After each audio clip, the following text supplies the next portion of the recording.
రాష్ట్రంలో దాదాపుగా 9 నెలలు కావస్తా ఉంది. ప్రభుత్వం మారి చంద్రబాబు నాయుడు గారి ప్రభుత్వం ఏర్పడి. ఈ నేపథ్యంలో 9 నెలల వెనక్కిపోతే ఎన్నికలకు ముందు చంద్రబాబు గారి నోట మాట ఏమిటి అనంటే బాబు షూరిటీ భవిష్యత్ గ్యారంటీ అని చెప్పి చంద్రబాబు నాయుడు గారి నోట వినిపించే ఒక కామన్ ఫ్రేజ్.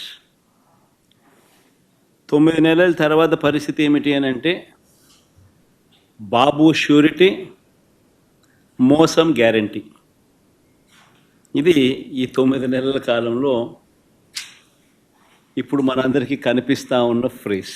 చంద్రబాబు నాయుడు గారు ఎన్నికల వేళ చెప్పిన ప్రతి మాట, ఆ మేనిఫెస్టో అంటూ తాను రిలీజ్ చేసిన మేనిఫెస్టోలో తాను చెప్పిన మాటలు, ఎన్నికల వేళ బటన్ నొక్కడం అయితే ఏముంది, అదేం పెద్ద పనా, ముసలావిడ కూడా బటన్ నొక్కుతుంది అన్నాడు అప్పట్లో. నా చంద్రాయుడు ముసలావిడ కూడా కుర్చీలాక్క ముసలావిడ కూడా బటన్ నొక్కుతుంది, అదేమన్నా బటన్ నొక్కడం గొప్ప సంగతి అని చెప్పి అన్న సందర్భాలు మనం చాలా చూసాం. అంతటితో ఆగిపోకుండా సూపర్ 6 అన్నాడు, సూపర్ 7 అన్నాడు. ఏకంగా మేనిఫెస్టోలో 143 ప్రామిసెస్, 143 హామీలను ఎన్నికల మేనిఫెస్టోలో తాను చేర్చాడు. ఇంటింటికి దాన్ని ప్రచారం చేశాడు. ఎన్నికల వేళ చంద్రబాబు నాయుడు గారు ఆయన పార్టీ ఎమ్మెల్యేలను పార్టీ కార్యకర్తలను ఆయన చంద్రబాబు నాయుడు గారు ప్రతి ఇంటికి పంపించేటప్పుడు ఆ ఇంటికి వెళ్ళి ఆ ఇంట్లో చంద్రబాబు నాయుడు గారు మన మాటలు బహుశా ఎప్పటికీ కూడా ఎవరు కూడా మర్చిపోరేమో. చిన్నపిల్లలు కనపడితే నీకు 15,000, నీకు 15,000, నీకు 15,000.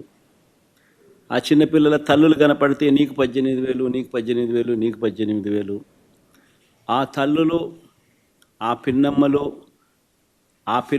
ఆ తల్లుల అత్తలు, వాళ్ళ అమ్మమ్మలు, అంటే ఆ అమ్మలు, ఆ తల్లుల అత్తలు, వాళ్ళు కనపడితే మీకు 50 ఏళ్ళు నిండాయి కదా, మీకు 48,000, నీకు 48,000, నీకు 48,000, నీకు 48,000. ఇంట్లో నుంచి 20 ఏళ్ళ పిల్లాడు బయటకు వస్తే నీకు 36,000, నీకు 36,000, నీకు 36,000. ఇంట్లో నుంచి రైతు కనిపిస్తే, కండువా వేసుకుని రైతు కనిపిస్తే నీకు 20,000, నీకు 20,000, నీకు 20,000. ఇది రొటీన్గా మనకు వినిపించిన మాటలు ఎన్నికలప్పుడు. ఈనాడు చూసినా, ఆంధ్రజ్యోతి చూసినా, TV5 చూసినా, వాళ్ళ ఇళ్ళట్లో నుంచి వచ్చే మాటలు విన్నా, ప్రతి ఇంట్లో రొటీన్గా కూడా ఇవన్నీ కూడా మనకు వినిపించే మాటలు. ఇవే కాకుండా ఈ హామీలన్నిటికీ గ్యారంటీ ఇదిగో బాండ్లు అని చెప్పించారు. బాండ్లు, హామీలకు గ్యారంటీ అంటూ ఇంటింటికి బాండ్లు కూడా పంచారు. అమలు చేయలేకపోతే ఏమన్నారు? అమలు చేయలేకపోతే చొక్కా పట్టుకోండి అన్నారు. అమలు చేయలేకపోతే చొక్కా పట్టుకుని నిలదీయండి అని కూడా అన్నారు. ఇప్పుడు వీరు ఇచ్చిన బాండ్లు ఏమైనాయి? ఇప్పుడు వీరు చెప్పిన మేనిఫెస్టో హామీలు ఏమైనాయి? వీరు పంచిన పాంఫ్లెట్స్ ఏమైనాయి? ఎవరి చొక్కా పట్టుకోవాలి? ఈ 9 నెలల కాలంలో చంద్రబాబు నాయుడు గారి పాలనలో మనం చూస్తూ ఉన్నది ఇది. మరోవైపున చూస్తే రాష్ట్రానికి సంబంధించిన అప్పులు కేవలం ఈ 9 నెలల కాలంలోనే రికార్డులు బద్దలు కొట్టేసి, బహుశా ఎప్పుడు కూడా ఏ ప్రభుత్వము కూడా ఈ స్థాయిలో అప్పులు చేసిన పరిస్థితులు బహుశా దాఖలాలు ఎప్పుడు కూడా లేవు. ఆ స్థాయిలో రికార్డులు బద్దలు కొట్టేశారు. 9 నెలల కాలంలోనే బడ్జెటరీ అప్పులే, అంటే with in the purview of FRBM పరిధిలోకి వచ్చే బడ్జెటరీ అప్పులు, అంటే public account and public debt అప్పులే అక్షరాల ఈ 9 నెలల కాలంలో 80,827 కోట్లు. ఇవి కాక ఈ 9 నెలల్లోనే అమరావతి పేరు చెప్పి ఇప్పటికే తెచ్చిన అప్పులు, తేబోతున్న అప్పులు, ఈ రెండు మరో 52,000 కోట్లు. World bank and ADB, Asian development bank, world bank నుంచి 15,000 కోట్లు, KFW జర్మనీ నుంచి 5,000 కోట్లు, హుడ్కో నుంచి 11,000 కోట్లు, CRDA ఏకంగా కమిట్ అయిన అప్పులు, అంటే కమిట్ అయినారు మరో 21,000 కోట్లు మేము రేస్ చేస్తామని చెప్పి. సో చేసిన అప్పులు, చేయబోతా ఉన్న అప్పులు, రాజధాని పేరు చెప్పి మరో 52,000 కోట్లు. ఇవి కాక మార్క్ఫెడ్, సివిల్ సప్లైస్ కార్పొరేషన్ల ద్వారా మరో 8,000 కోట్లు, APMDC ద్వారా తేబోతున్న అప్పులు మరో 5,000 కోట్లు, అన్ని కలిపితే ఏకంగా తీసుకొచ్చి నా అప్పులు, చేయబోతున్న అప్పులు ఏకంగా 1,45,000 కోట్ల పైమాట. ఇది నిజంగా ఒక రికార్డు. ఇది ఇంకో రికార్డు, ఎవరు బద్దలు కొట్టలేనంత పెద్ద రికార్డు. ఇన్ని అప్పులు చేసిన సూపర్ 6, సూపర్ 7 ఇచ్చారా? పేదలకు ఏమైనా బటన్లు నొక్కారా? అందరూ ఆలోచన చేయాలి. పోనీ కనీసం మా ప్రభుత్వం గతంలో అమలు చేస్తూ ఉన్న పథకాలు ఏమైనా కొనసాగుతూ ఉన్నాయా? సూపర్ 6 లేదు, సూపర్ 7 లేదు. మా ప్రభుత్వం గతంలో అమలు చేస్తూ ఉన్న పథకాలు పిల్లల చదువులకు అవసరమైన పిల్లల చదువులను ప్రోత్సహిస్తూ, ఆ తల్లులను ప్రోత్సహిస్తూ, ఆ పిల్లల చదువుల కోసం, ఆ తల్లుల కోసం ఇస్తా ఉన్న అమ్మఒడి పాయే, రైతన్నలకు తోడుగా నిలబడే రైతు భరోసా పథకం పాయే, వసతి దీవెన పాయే, విద్యా దీవెన అరకొర, చేయూత లేదు, ఆసరా లేదు, 0 వడ్డీ, ఆరోగ్యశ్రీ పూర్తిగా కూడా యగనామమే, వాహనమిత్ర, నేతన్న నేస్తం, మత్స్యకార భరోసా, కాపు నేస్తం, EBC నేస్తం, చేదోడు, తోడు, లానేస్తం, అన్నీ గతంలో ఉన్న పథకాలన్నీ కూడా పాయే. పిల్లలకు ట్యాబులు ఇచ్చే కార్యక్రమం కూడా పాయే. మరి నేను అడుగుతా ఉన్నా, 1,45,000 కోట్ల రూపాయల అప్పులు చేసినవి, చేయబోతున్నవి ఎవరి జేబీలోకి పోతా ఉన్నాయి? ఈ 9 నెలల కాలంలో పోనీ ఉద్యోగాలు ఎంతమందికి ఇచ్చారు? ఉద్యోగాల పరిస్థితి ఏమిటి అని కూడా కాస్త ఒకవైపున అటువైపు చూస్తే, ఒక్క కొత్త ఉద్యోగం ఇచ్చిన దాఖలాలు లేవు, కానీ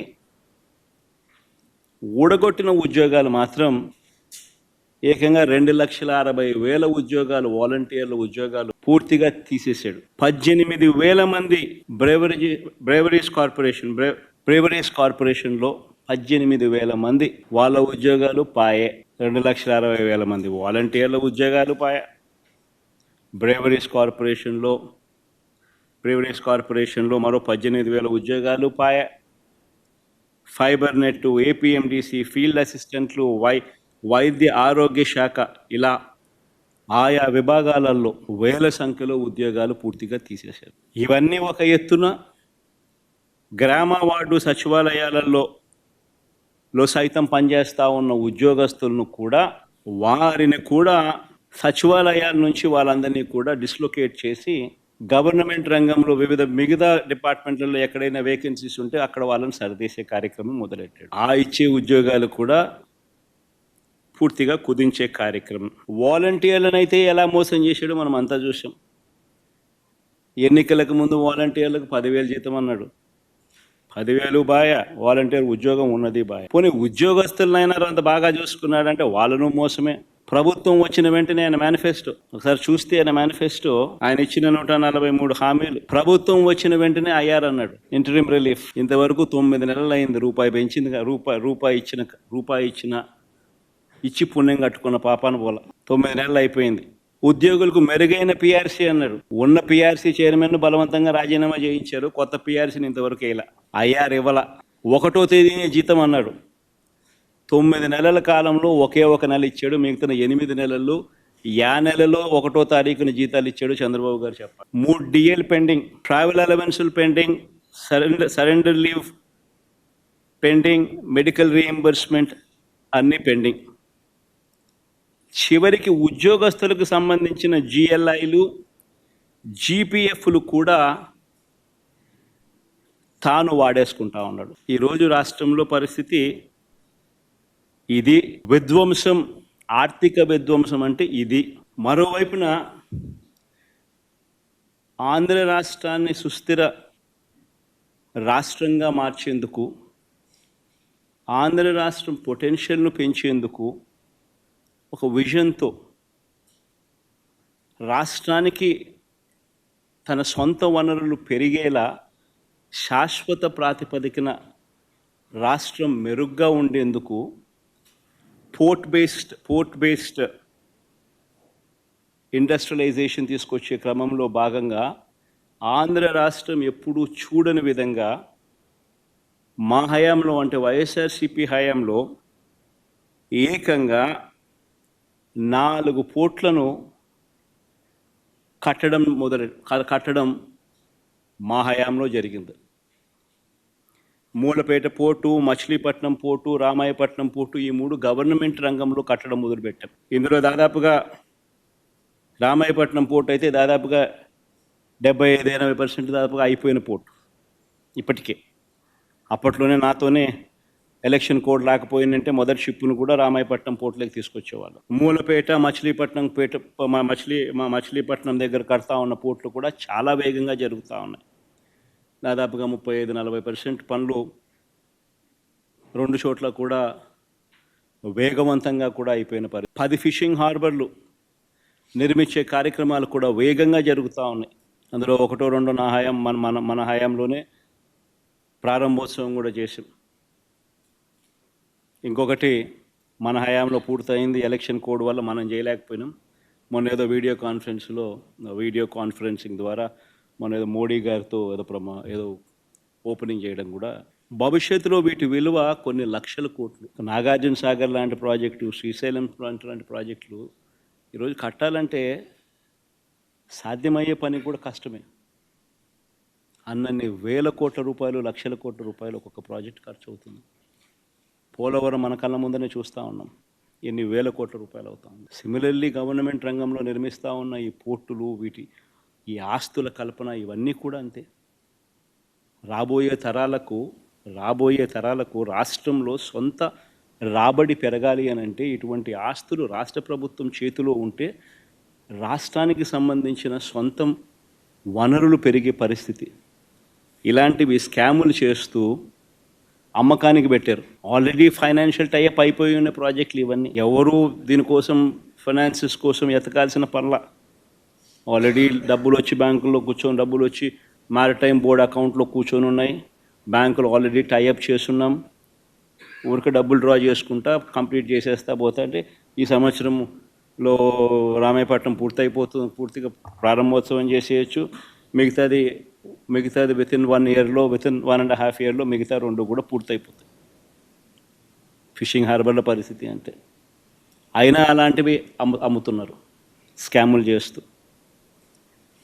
17 మెడికల్ కాలేజీలు మేము కట్టడం మొదలుపెట్టాం. మన రాష్ట్రానికి ఉన్న biggest problem is tertiary care. ఈ టెరిషరీ కేర్ అన్నది మన రాష్ట్రం హైదరాబాదు, బెంగళూరు, చెన్నై వంటి రాష్ట్రాలు, పెద్ద నగరాలు మనకు లేనందువలన టెరిషరీ కేరు మన ప్రజలకు జిల్లా హెడ్ క్వార్టర్స్లో అందుబాటులోకి తీసుకొని రావడం కష్టం. ప్లస్ హైదరాబాదు, బెంగళూరు, చెన్నై వంటి నగరాలు మనకు లేనందువలన ప్రైవేట్ పెట్టుబడులు ఉత్సాహంగా వచ్చి పెట్టే పరిస్థితి కూడా కష్టం.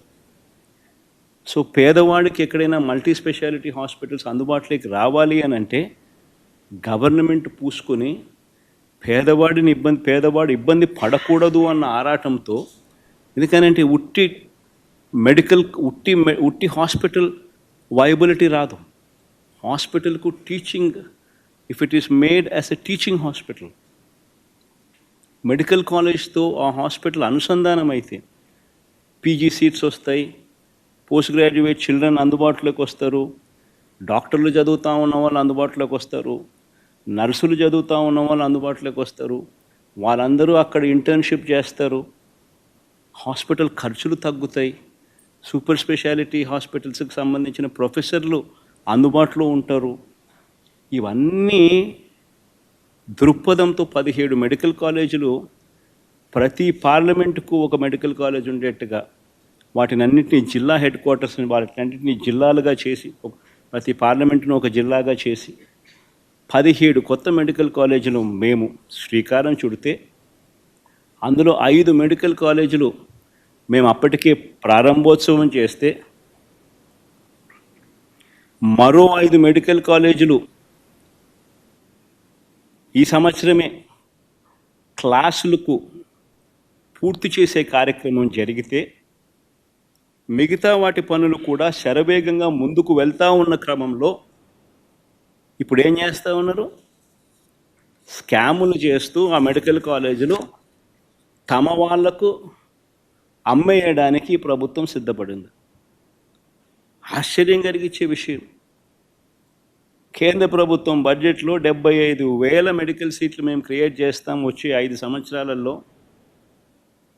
ఈ సంవత్సరం 10,000 మెడికల్ సీట్స్ మేము ఇవ్వడానికి సిద్ధంగా ఉన్నాము, ఇవ్వబోతున్నాము అని చెప్తా ఉంటే ఒక్క మన ఆంధ్ర రాష్ట్రం మాత్రమే మనకు ఇస్తామన్న సీట్లు మాకు వద్దు అని చెప్పి కేంద్ర ప్రభుత్వానికి వెనక్కి లేఖ రాసిన ప్రభుత్వం దేశంలో ఏదైనా ఉందంటే అది ఒక ఆంధ్ర రాష్ట్రం. స్కాముల కోసం ఉన్న ఆస్తులు అమ్ముతున్నారు. చంద్రబాబు గారి దృష్టిలో సంపద సృష్టి అంటే దాని అర్థం తన ఆస్తులు పెంచుకోవడం, తన వారి ఆస్తులను పెంచుకోవడం మాత్రమే సంపద సృష్టి. ఈరోజు రాష్ట్రంలో జరగని స్కామ్ లేదు. ఈరోజు రాష్ట్రంలో ఇసుక స్కామ్, గతంలో రాష్ట్ర ప్రభుత్వానికి సంవత్సరానికి 750 కోట్లు ఆదాయం వచ్చేది. ఈరోజు రాష్ట్ర ప్రభుత్వానికి రూపాయి ఆదాయం రావడంలా ఇసుక నుంచి. కానీ ఇసుక చూస్తే మనం గతంలో అమ్మిన రేటు కన్నా డబల్ ది రేటుకి అమ్ముతున్నారు. సంపద సృష్టి ఎక్కడ జరుగుతూ ఉంది? చంద్రబాబు నాయుడు జోబిలో జరుగుతూ ఉంది. రాష్ట్ర ప్రభుత్వానికి ఆదాయం ఆవిరై, మద్యం గవర్నమెంట్ రంగంలో నడిచే మద్యం షాపులు ప్రైవేటైజ్ చేసినాడు. కరెక్ట్గా ఇదే ఆరోపణ మీదనే అరవింద్ కేజ్రీవాల్ అనే ఆయనను జైల్లో పెట్టారు. ఇక్కడ సక్సెస్ఫుల్గా అక్కడ చేయలేకపోయాడు. చేయక మునిపే ఆయన జైలుకు పోయినాడు పాపం.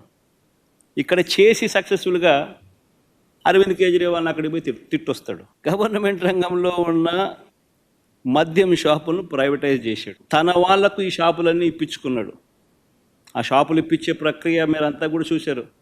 ఏ రకంగా ఎమ్మెల్యేలు కిడ్నాపులు చేశారో, ఏ రకంగా ఎమ్మెల్యేలు పోలీసులు అందరూ కూడా వాళ్ళకు సంబంధించిన వాళ్ళని మాత్రమే టెండర్లలో పార్టిసిపేట్ చేసేట్టుగా చేశారో.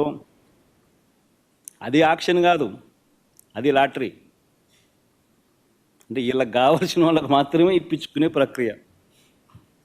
ఆ లాటరీలో కూడా మిగతా వాళ్ళు ఎవరు కూడా పార్టిసిపేట్ చేయకుండా వీళ్ళు మాత్రమే పార్టిసిపేట్ చేసేట్టుగా మళ్ళీ పోలీసులు గవర్నమెంట్ నడపడం. మళ్ళీ ఎమ్మెల్యేలు బెల్ట్ షాపులకు ఆక్షన్ పిలవడం. ప్రతి గ్రామంలోనూ 2 లక్షలు 3 లక్షలకు ఆక్షన్ పిలిచి వాళ్ళకి ఇవ్వడం. ఆ 2 లక్షలు 3 లక్షలు పాడిన కార్యకర్త పోలీసులు ఎవరు కూడా వారికి సహాయ సహకారాలు అందిస్తాడు, వారిని అడ్డుకోడు. ఆ మందు వాళ్ళు అమ్ముకోవచ్చు. ఆ కొనుక్కున్న ఆ మద్యం షాప్ ఆక్షన్ తీసుకున్నాడు, బెల్ట్ షాప్ ఆక్షన్ తీసుకున్నాడు, ఎంఆర్పి రేటు కన్నా ఎక్కువ రేటుకు మన కళ్ళ ముందునే అమ్ముతున్నాడు. మరి గవర్నమెంట్ రంగంలోనే షాపులు ఉంటే ఆ ఆదాయం అంతా రాష్ట్ర ప్రభుత్వానికి వచ్చేదేగా. రాష్ట్ర ప్రభుత్వం ఆదాయం తగ్గుతుంది, చంద్రబాబు నాయుడు జోబులు ఆదాయం పెరుగుతూ ఉంది. కళ్ళ ఎదుటే కనిపిస్తూ ఉన్న స్కాములు, ఇసుక, మద్యం మాఫియాలు, సిలికా, క్వాడ్స్, ఫ్లై యాష్, ఏదైనా మాఫియా కార్టెల్ ఫామ్ చేయడం పెద్దబాబు చిన్నబాబు ఆధ్వర్యంలో నడిపిస్తూ ఉన్నారు. ప్యాకాట క్లబ్బులు, ప్రతి నియోజకవర్గంలోనూ ప్యాకాట క్లబ్బులు, చివరికి మండల స్థాయి గ్రామ స్థాయిలో కూడా ప్యాకాట క్లబ్బులు నడుపుతూ ఉన్నారు. నియోజకవర్గంలో ఏమి జరగాలన్నా, మీకున్న ఫ్యాక్టరీ నడవాలన్నా, మీకు ఎవరికైనా మైనింగ్ లీజ్ ఉంటే ఆ మైనింగ్ లీజ్ మీరు నడుపుకోవాలన్నా, ఆ మైనింగ్ కార్యక్రమం మీరు చేయాలన్నా, ఏమి వ్యాపారం చేయాలన్నా కూడా ఎమ్మెల్యేకు దగ్గరికి వచ్చి అంతో ఇంతో ఇవ్వాలి. ఇస్తేనే పనులు జరిగేది, ఇస్తేనే పనులు చేసుకోవచ్చు. ఎమ్మెల్యే పెద్దబాబుకింత చిన్నబాబుకింత దత్తపుత్రునికింత ఆయన సర్దితేనే నాకింత నీకింత అని సాఫీగా జరుగుతాయి.